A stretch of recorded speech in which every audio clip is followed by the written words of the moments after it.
তো guys IPL 2025-এর একটা অন্যতম গুরুত্বপূর্ণ ম্যাচ যেখানে মুখোমুখি হচ্ছে লখনৌ সুপার জায়ান্টস এবং সানরাইজার্স হায়দ্রাবাদ। এলএসজি নিজেদের ঘরের মাটিতে এই ম্যাচটা খেলবে, অন্যদিকে সানরাইজার্স হায়দ্রাবাদ তারা ট্রাভেল করবে এলএসজির হোম গ্রাউন্ড এই ইকানা স্টেডিয়ামে।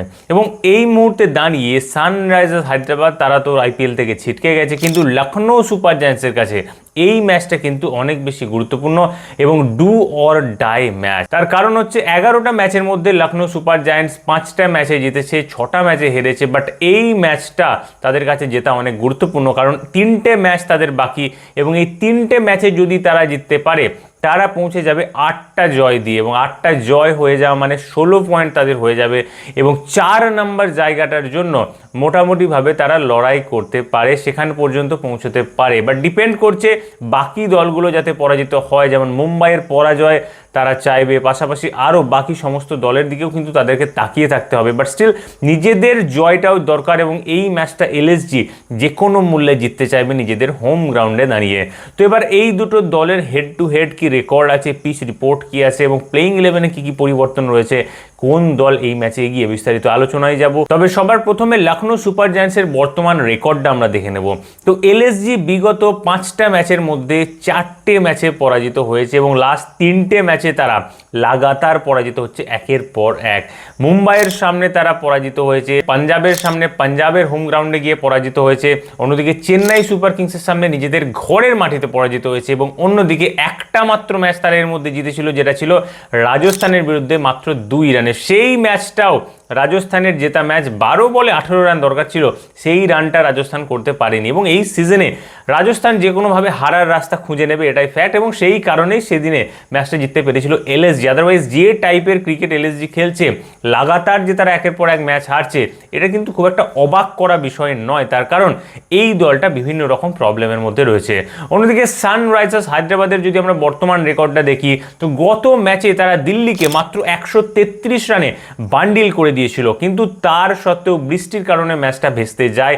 তার আগের ম্যাচে গুজরাটের কাছে তারা পরাজিত হয়েছিল, বাট ইভেনচুয়ালি চেন্নাইকে তার ঘরের মাটিতে গিয়ে পরাজিত করেছিল সানরাইজার্স হায়দ্রাবাদ। কিন্তু মোস্ট ইম্পর্টেন্টলি গত ম্যাচে এসআরএইচ যেভাবে মাত্র 133 রানে বান্ডিল করেছিল দিল্লি ক্যাপিটালসকে, যে দিল্লি আজকে গুজরাটের মতো একটা স্ট্রং সাইডের বিরুদ্ধে 199 রান করেছে, নিশ্চিতভাবে বলে দেয় যে সানরাইজার্স হায়দ্রাবাদের বোলিং লাইন আপ কিন্তু যথেষ্ট ভালো ফর্মে ফিরেছে। বিশেষ করে প্যাট কামিন্সের গত দিনের বোলিংটা কিন্তু চোখে লাগার মতো ছিল। তো নিশ্চিতভাবে লখনৌ সুপার জায়ান্টসের জয়টা অত্যন্ত গুরুত্বপূর্ণ। অন্যদিকে সানরাইজার্স হায়দ্রাবাদ কিন্তু পার্টি খারাপ করতে চাইবে লখনৌয়ের। তো এই ম্যাচে এবার আমরা যদি পিচ রিপোর্টের কথা বলি, তো এই ম্যাচটা হতে চলেছে লখনৌয়ের ইকানা স্টেডিয়ামে, এবং বরাবর আমি বলে আসছি যে লখনৌয়ের এই যে ইকানা স্টেডিয়াম, এখানে কিন্তু ব্ল্যাক সয়েলের পিচ রয়েছে এবং কিছু পিচ রয়েছে রেড সয়েলের, but most of the pitch black সয়েলের, এবং 1-2টো পিচ এমন রয়েছে যেখানে এই ব্ল্যাক সয়েল এবং রেড সয়েল মিক্স করা হয়েছে এবং সেই পিচগুলো অনেক বেশি ট্রিকি হয়ে যায়। বাট তার সত্ত্বেও এই লখনৌয়ের হোম গ্রাউন্ডের পিচ নিয়ে আমরা খুব স্পষ্টভাবে এটা বলতে পারি, এখানে লো স্কোরিং ম্যাচ হওয়ার সম্ভাবনা রয়েছে, অর্থাৎ এই মাঠে হয়তো সম্ভাবনা রয়েছে খুব বেশি রান হবে না। এবং দ্বিতীয় ব্যাপার হচ্ছে প্রথমে ব্যাট করা যাবে নাকি পরে ব্যাট করা যাবে। তো লখনৌয়ের এই ইকানা স্টেডিয়ামের এখনো পর্যন্ত টসের যে রেকর্ডটা রয়েছে, তাতে এই মাঠে 7টা ম্যাচে প্রথমে ব্যাট করা দল জিতেছে এবং 12টা ম্যাচে দ্বিতীয় ব্যাট করা দল জিতেছে। এবং তার থেকেও ইম্পর্টেন্ট, এই সিজনে এখনো পর্যন্ত এখানে যে 5টা ম্যাচ হয়েছে, এই 5টা ম্যাচের মধ্যেই 4টে ম্যাচে দ্বিতীয় ব্যাট করা দল জিতেছে, যারা রান চেজ করেছে সেই দল ম্যাচ জিতে নিয়েছে। বিগত 2টো ম্যাচে এখানে লখনৌ সুপার জায়ান্টস প্রথমে ব্যাট করেছিল, তারা বেশি রান করতে পারেনি, চেজিং সাইড জিতে গেছে। তার আগে লখনৌ সুপার জায়ান্টস একটা ম্যাচে প্রথমে ব্যাট করে 200+ করেছিল, সেই ম্যাচটাই কিন্তু তারা জিতেছিল। আদারওয়াইজ সমস্ত ম্যাচে যে দল চেজ করেছে তারাই কিন্তু জিতেছে, এবং এই ম্যাচেও আগেন আমরা এই ধরনের কিছুই কিন্তু দেখতে পারি। এবার এই দুটো দলের হেড টু হেড যদি আমি বলি, তো এই দুটো দল এখনো পর্যন্ত আইপিএল এর 7টা ম্যাচে মুখোমুখি হয়েছে, যার মধ্যে 6টা ম্যাচ জিতে নিয়েছে লখনৌ সুপার জায়ান্টস, মাত্র একটা ম্যাচ জিতেছে এসআরএইচ। অর্থাৎ এই দুটো দলের রেকর্ডের দিক দিয়ে দেখতে গেলে এসআরএইচ কিন্তু অনেকটা পিছিয়ে রয়েছে।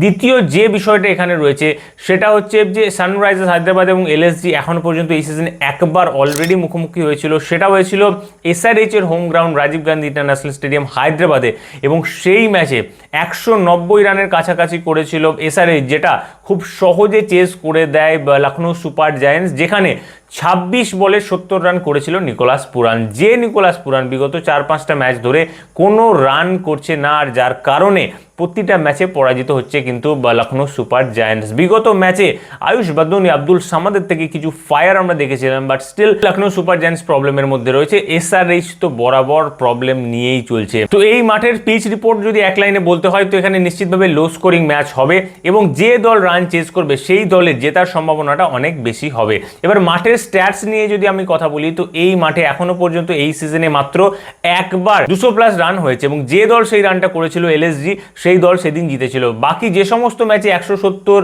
180, 175 হয়েছে সমস্ত রান চেজ হয়ে গেছে। অর্থাৎ এখানে ম্যাচ জিততে হলে নিশ্চিতভাবে প্রথমে ব্যাট করলে অন্তত একটা 200+ রান করতে হবে, অথবা রান চেজ করাটা এখানে সবথেকে বুদ্ধিমানের কাজ হবে। তো এবার এই দুটো দলের আমরা সোজাসুজি তুলনায় চলে যাব, একদিকে এলএসজি একদিকে এসআরএইচ। তো লখনৌ সুপার জায়ান্টসের দলটার মধ্যে আমরা খুব স্পষ্টভাবে দেখতে পাচ্ছি এই দলের ব্যাটসম্যান যারা রয়েছে তারা কিন্তু বিন্দুমাত্র ফর্মে নেই। এই দলের যে ব্যাটসম্যানরা সিজনের শুরুতে ফর্মে ছিল, নিকোলাস পুরান, মিচেল মার্শ এবং মার্করাম, এরা এই মুহূর্তে কিন্তু এক বিন্দুও ফর্মে নেই, যার কারণে এই দলের হয়ে এবার রানগুলো করতে হচ্ছে আয়ুষ বাদনি, আব্দুল সামাদ, এই সমস্ত প্লেয়ারদের যারা 6 নাম্বার, 7 নাম্বার, 8 নাম্বারে ব্যাট করে তারা এসে রান করছে, কারণ টপ অর্ডারে 3 থেকে 4 জন ব্যাটসম্যান কোনো কন্ট্রিবিউট করছে না। ঋষভ পান্ত এই সিজনের সব থেকে বড় ফ্লপ মাস্টার, সেই ঋষভ পান্ত লাগাতার পুরো সিজন জুড়ে ব্যর্থ হয়েছে, যার কারণে LSG is in a spot of bother. অন্যদিকে এসআরএইচ এর ব্যাটিংয়ের কথা বললে তো নিশ্চিতভাবে এখানে ট্র্যাভিস হেড, অভিষেক শর্মা এদের তরফ থেকেও লাগাতার পারফরমেন্স আসেনি। কখনো কখনো একটু আধটু রান এসেছে একটা আধটা ম্যাচে, আদারওয়াইজ কনসিস্টেন্ট নয়।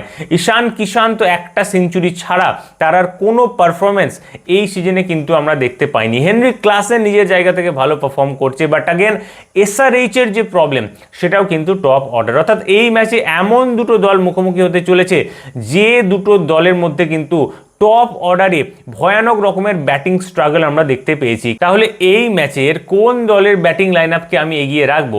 দেখুন, এসআরএইচ এর যে ব্যাটিং লাইন আপটা আছে, তারা যে বোলিং লাইন আপটাকে ফেস করবে সেই বোলিং লাইন আপটা কিন্তু অনেক বেশি দুর্বল। এই দলের সাথে ময়ঙ্ক যাদব যুক্ত হওয়া সত্ত্বেও তার কিন্তু সেই ফর্ম আমরা দেখতে পাচ্ছি না যেটা বিগত বছরগুলোতে ছিল। তো ময়ঙ্ক যাদব এই দলে যুক্ত হওয়া সত্ত্বেও আমি বলবো এলএসজির বোলিং লাইন আপ, যেটাকে আমি সিজনের প্রথম থেকে বলে আসছি আইপিএল 2025 সব থেকে জঘন্য বোলিং লাইন আপ এলএসজির, সেই কথাটাই কিন্তু আমি এখানেও মেনটেন করবো যে এলএসজির এই বোলিং লাইন আপ এখনো পর্যন্ত কিন্তু দুর্বল। ময়ঙ্ক যাদব এই দলে যুক্ত হয়েও কিন্তু বিশাল কিছু ইমপ্রুভমেন্ট হয়নি। At the same time SRH এর বোলিং লাইন আপ বিগত ম্যাচে কিন্তু দিল্লির বিরুদ্ধে দুর্দান্ত পারফরমেন্স করেছিল। কেএল রাহুল থেকে শুরু করে টিস্টান স্টাবস এরা কেউই সেই অর্থে স্কোর করতে পারেনি, যদিও রাহুল রান আউট হয়েছিল, বাট স্টিল দিল্লির ব্যাটিং লাইন আপ ভীষণভাবে স্ট্রাগল করেছিল গত ম্যাচে, যারা আজকে গুজরাটের সঙ্গে 199 রান করে ফেলে। যেখানে নিশ্চিতভাবে এসআরএইচ এর যে বোলিং লাইন আপ আছে তারা কিন্তু ভালো ফর্মে ফিরেছে বিগত ম্যাচে। তার আগের ম্যাচে গুজরাটের কাছে কিন্তু এই দল সেইভাবে দাগ কাটতে পারেনি। গুজরাটের কাছে 224 রান কনসিড করেছিল এসআরএইচ এর এই দল, বাট এটাও মেনে চলতে হবে গুজরাট এই সিজনে অন্যতম টপ একটা সাইড।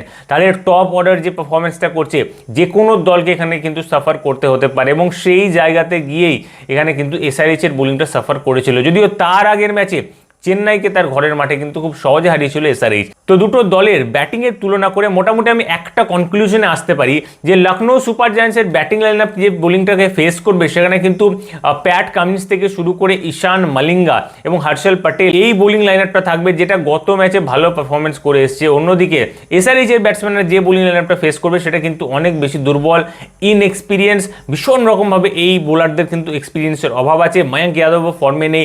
তো ওভারঅল এলএসজি এবং এসআরএইচ এর দুটো ব্যাটিং লাইন আপই খারাপ থাকলেও এসআরএইচ তারা ফেস করবে এলএসজির দুর্বল বোলিং লাইন আপ। অন্যদিকে লখনৌ সুপার জায়ান্টসকে কিন্তু প্যাট কামিন্সের মতো বোলারদের বিরুদ্ধে স্কোর করে ম্যাচে রান করতে হবে। তো আমার কাছে নিশ্চিতভাবে এই ম্যাচের ব্যাটিং লাইন আপের দিক দিয়ে আমি এসআরএইচকে কিছুটা অ্যাডভান্টেজ দেব, এবং বোলিং লাইন আপের দিক দিয়ে নিশ্চিতভাবে এখানে কোনো সন্দেহ নেই, অবশ্যই এখানে এসআরএইচ এর যে বোলিং লাইন আপ আছে সেটা অনেক বেশি স্ট্রং বলে মনে হচ্ছে।